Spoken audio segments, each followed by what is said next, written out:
Hello, everyone. Thank you so much for taking the time out of your day to listen to our presentation today. I'm Rachel, and Hanshi and Ashka, my teammates, are here as well, and we're Group 1. This presentation is our proposed design for Rooted Park. The design is made up of two parts, the vacant 2.6-acre lot where the John Raper School was, and the area around the Thurgood Marshall Recreational Center. And of course, as we've discussed before, this part on the former John Raper School site is the part covered by the grant. Here's a map of some of the areas of the park made a little bit bigger, just for context. We can see here towards the south, the Thurgood Marshall Recreational Center and the African American Museum by our main entrance on Hough Avenue. So when we were thinking about a name for the design, we were reflecting on the history of Hough and what we learned about the neighborhood and the people who shaped it. Famous local community activists like Councilwoman Fannie Lewis, Mansfield Frazier of Chateau Hough, attorney and developer Carolyn Watts Allen, and Legene Ray of the Fatima Family Center, along with many others. And we were thinking about how rooted in the community they are or were, and their deep commitment to Hough. Our hope is that this park will eventually be integrated into the neighborhood in that same way, and that it will be useful for people who live here and ultimately become a great asset. Here's a run through of what we'll be touching on today. So I'm going to walk us through the beginnings of the design process. We'll talk about the Rooted Park plan, the details, especially going into the details of the public healing park, and then we'll discuss some of the vacant lots surrounding the park. So you'll see that there were many community outreach events that led up to this plan. We met some community members at meetings that Khalid and others helped us organize at the Multipurpose Center in late February. During this trip, we had 2 in-person community meetings, and we asked people who attended to give us their ideas for the space while outlining some of the grant restrictions. And now I'm going to pass it off to Ashka to talk a little bit more about the design process. Thank you, Rachel. So after coming back from the site visit, we started by analyzing the community boards. In this process, we created various draft sketches and diagrams. Here is an example of how we tried to translate the thought process of the community to our design boards. As we can see from this diagram, we highlighted communities' desired activities, connections, and feelings attached to the space around the park. By further analyzing the community boards, we saw formation of broader groups of spaces like lawns and green spaces, sitting spaces, active spaces, and even retail spaces and community spaces forming around the park. Next, please. We observed how there was an overlap of thoughts and desired activities across the community boards. For example, all the boards desired for a play area and workout station located in the vacant Hough community green space. Every board expressed their desire for renovating the existing amphitheater area to make it a multi-purpose community gathering space. Also, a space for a small retail cum cafe was quite talked about during the community meetings. As we dig deeper into the boards, which is a direct representation of the community, the concept of multi-generational and inclusive space started taking shape.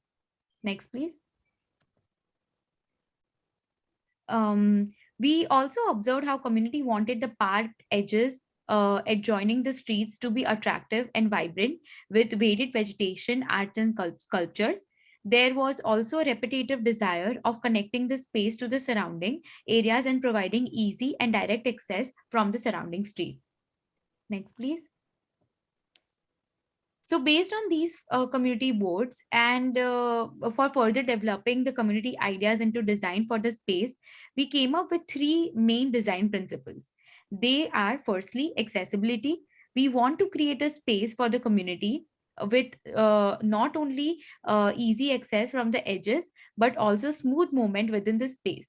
Second principle talks about enhancing the sociability of the space by creating multiple attractions within the space to attract various groups of people by embracing the identity of Hough, a neighborhood, through various arts and cultures across the space. And finally, upgrading the infrastructure and amenities to make it more inclusive, and also integrating climate and seasonal conditions into the space to make it a space which can be used year round. My teammate Hanji will further describe how we use these principles in our space design. Next, please. Okay, so here comes our concept plan for the space categories. We gave the names to show each functions and relationship.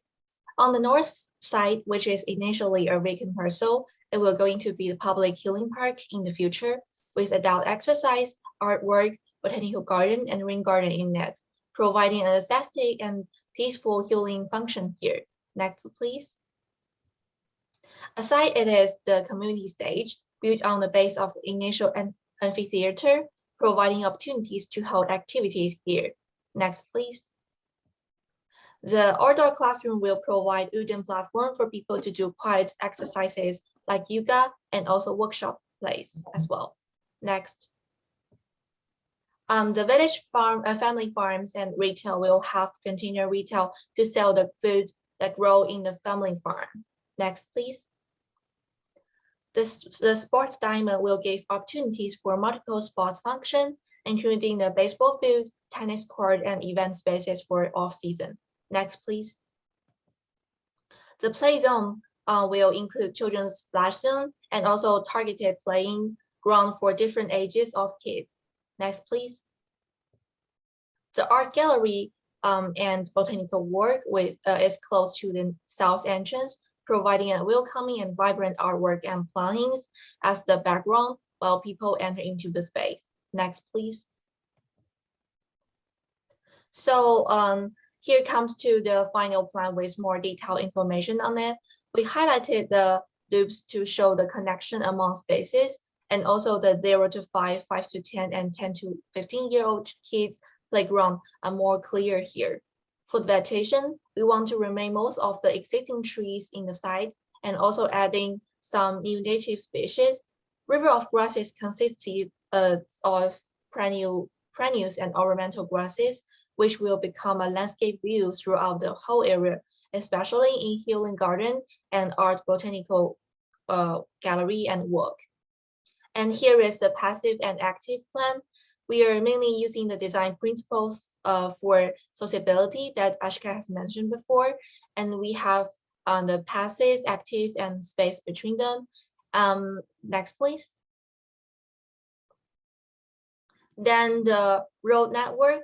Also, we are using the design principles for accessibility that we connect west to east, north to south, and we also have 3 loops, which are vibrant, public exercise, and commercial loops. Next, please. So the infrastructure map shows the facilities and also the blue strategies.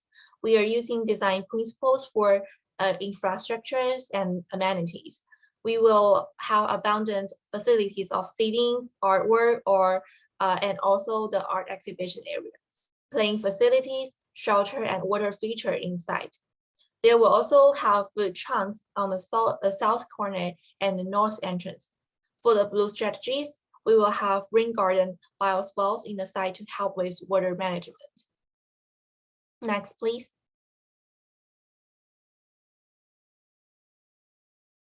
So finally, it comes to our overall plan with the surrounding context to see how the public healing park and also the rooted park fit into the surrounding neighborhood. Next, please. We also want the healing park to be one part of the rooted park with the rooted circulation of make, grow, and use, providing all age park for families. The park has the local spaces and some facilities will make of recycled materials from the community, and people can also DIY artwork in the community. Next, please. And This is about the 2.6 acres park and the relationship with the surrounding content in this wider master plan and how it fit with the rotate park. Next, please. So in our public healing park, we will provide exercise and play area for adults, seating options, gazebo, and artwork and sculpture walk, and also the greenery. Next, please.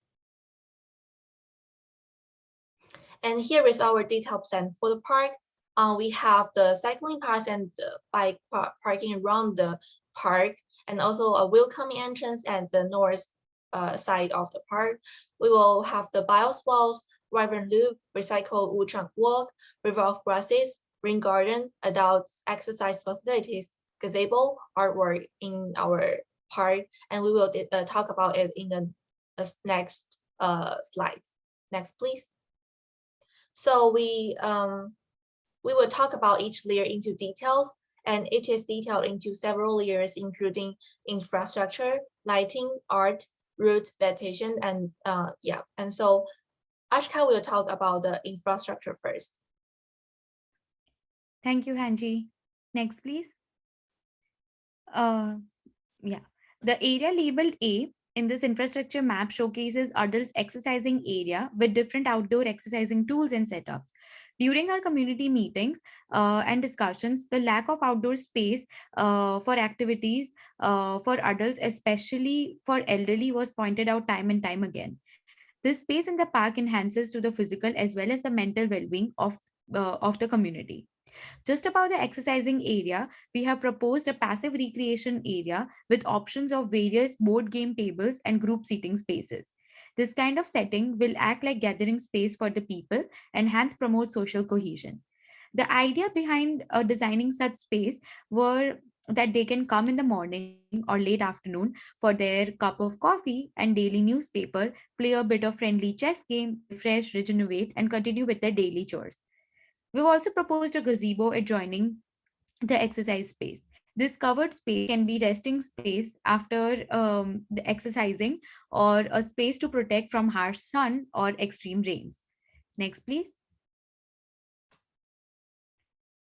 From the very beginning of the design exercise, we have tried to understand the community through a historical perspective, which led us to few community names like Fannie Lewis, Mansfield Fraser, Carolyn Watts Allen, and many more, who have contributed to the betterment of the neighborhood. We have always somehow wanted to incorporate them in our design, through which their contribution to the community is remembered for the generations to come. Can you go back?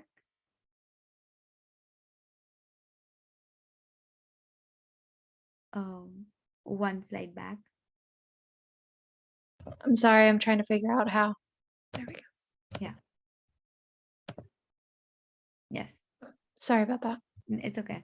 So as I was saying, that we have always somehow wanted to incorporate them in our design through which their contribution to the community is remembered for the generations to come. So the signage is one example of how we have proposed this thing to happen.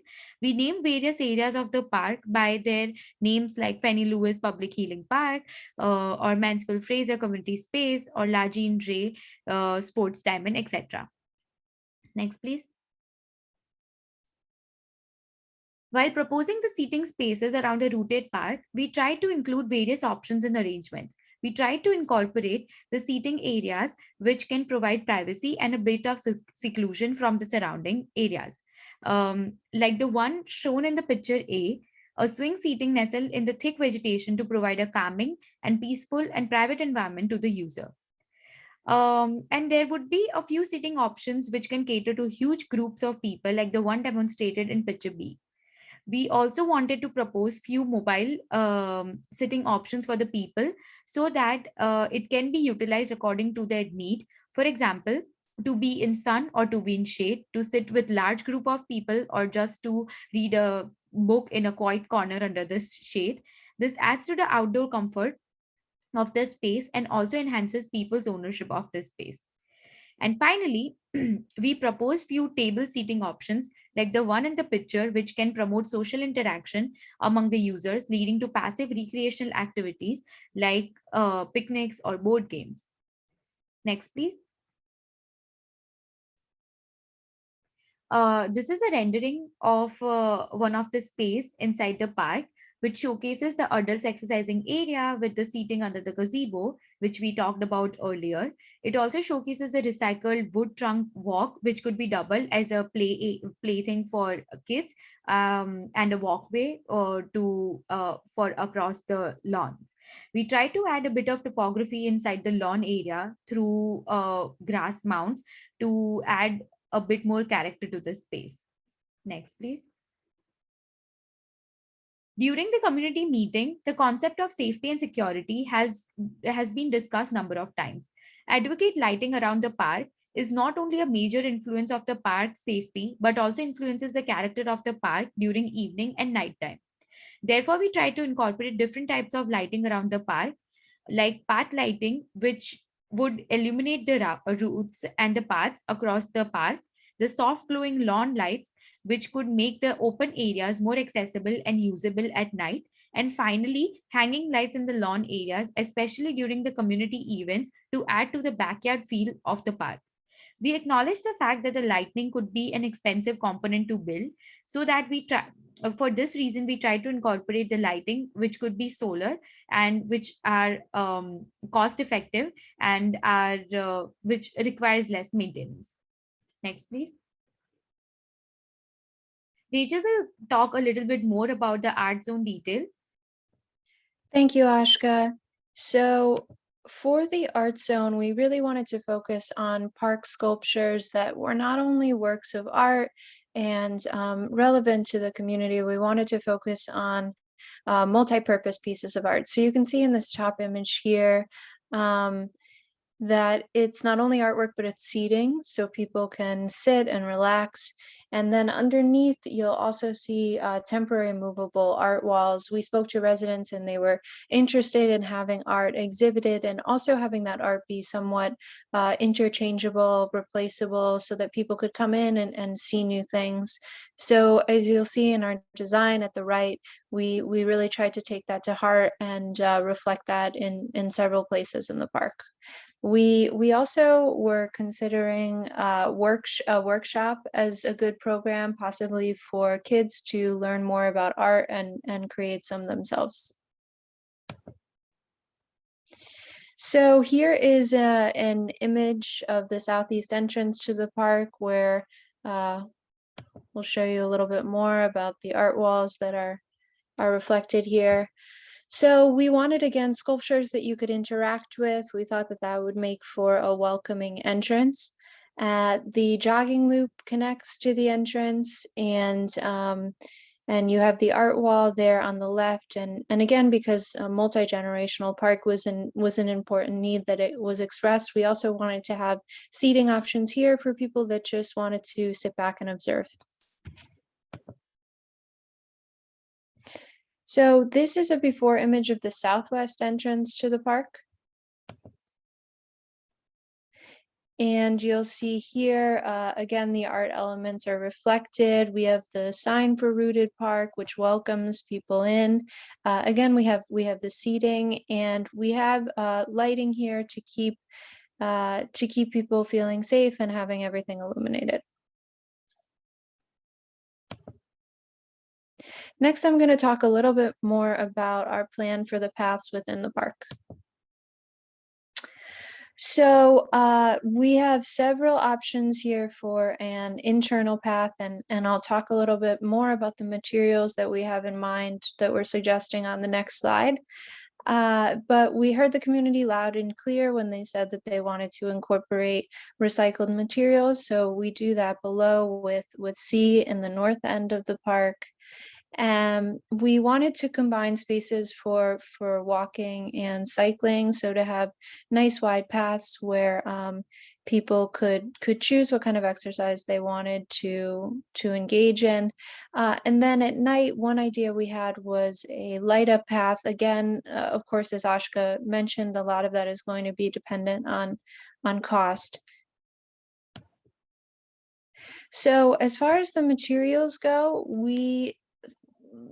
our research led us to what we think are two of the better options. One is recycled asphalt pavement. So one big plus is that it's often less expensive to buy and to maintain it. So when it's properly sealed, you don't have to maintain it as much as new asphalt. Now, Kim Scott asked us, the chief planner asked us a question about the color options for the pavement and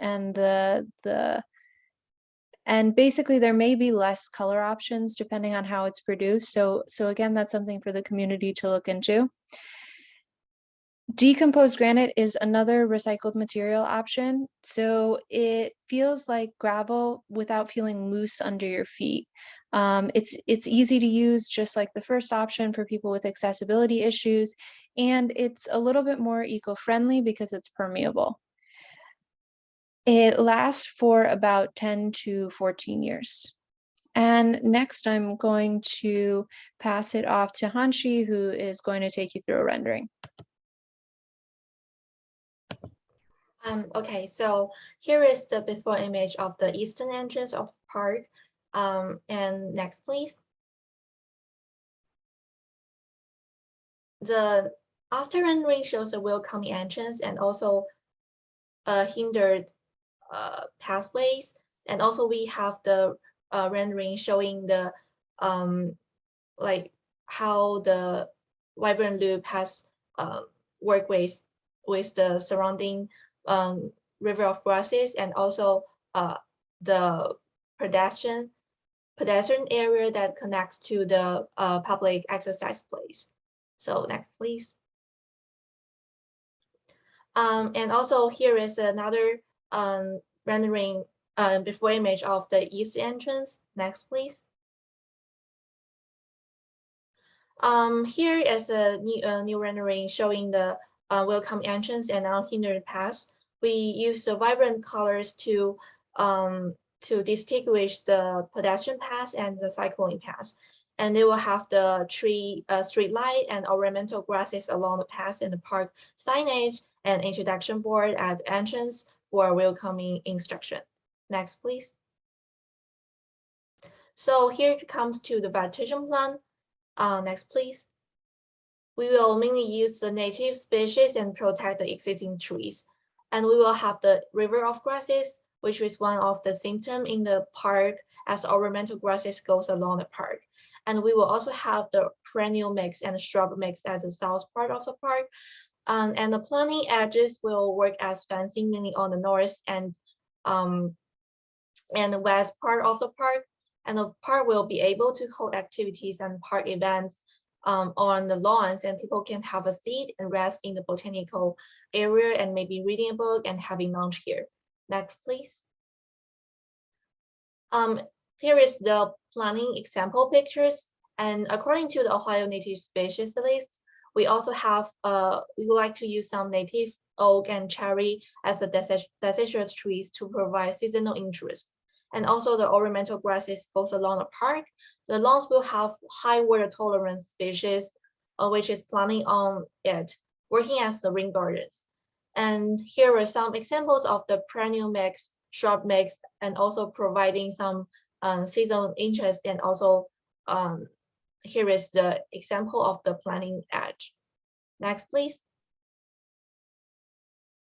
Here comes the details of the perennial mix, which will provide seasonal interest. We have done the work of planting palettes and a table showing the seasonal changes of those plantings, where we can see that we will have flowering from spring to late summer and seasonal foliage interest all year round, as well as structural interest, especially in winter. Next, please. Then it comes to the seasonal tree change.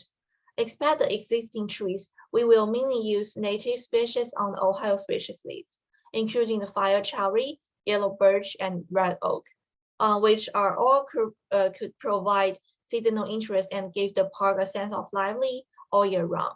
Next, please. So this page shows about the biosphere and rain garden. The site bioswale are key components of the site stormwater management systems. The stormwater collected from the surrounding site discharged into the swales. And the soils in the swales have been engineered and layered in a specific manner, hence can do the cleansing and infiltration process, while the native planting add to the diversity of the site. Next, please. So I will, the Ashka will, the Rachel will talk about the vacant lot plan. Thank you, Hanshi. So Hough's rate of vacant parcels is currently among the highest in the city. We know that that has a long history, beginning with obviously redlining and going all the way to blockbusting and economic disinvestment. So we really wanted to take a moment to single out some parcels in Hough that we think are going to be very central to the park, and get into that now. So you can see the first vacant lot that we wanted to think about was over on the west side of the park along a string of single family homes. And the second lot is near our proposed main entrance on Hough Avenue. So the first vacant lot we're going to talk about is at 1624 East 85th Street. And you can see it's surrounded by single family homes, and they're all facing the park.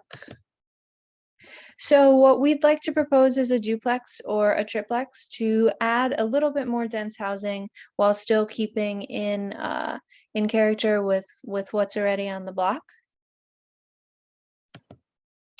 So next, the site at the intersection of Hough Ave and Crawford Road, we know that there is another development that has been proposed, but to our understanding, not finalized for this site, and that was the Madam C.J. Walker site. So we wanted to give kind of an alternate vision of that space based on what we heard Hough residents say that they might want there. And here's just another shot. And this will look at, what we see as the main entrance to the park, again, along Hough Avenue. And here is a before image. And here is the reimagined site. We heard from a lot of residents that a cafe would be welcome here. There were a lot of reasons for that, proximity to the park to get a quick snack or a drink, but also because it's next to another key point of interest in the neighborhood, which is the African American Museum. So we really wanted to highlight the importance of the museum and really bring together all of these different spots in a way that it would encourage traffic to and from each other and really bring people into the park. So we wanted it to look inviting and to have outdoor seating. And of course, there are lots of choices for retail that the community could consider, but this was one want that was expressed, and we just wanted to show what we thought it might look like. Thank you all so much for listening. We really, really appreciate your time, and we've loved doing this project. Thank you. Thank you. Thank you.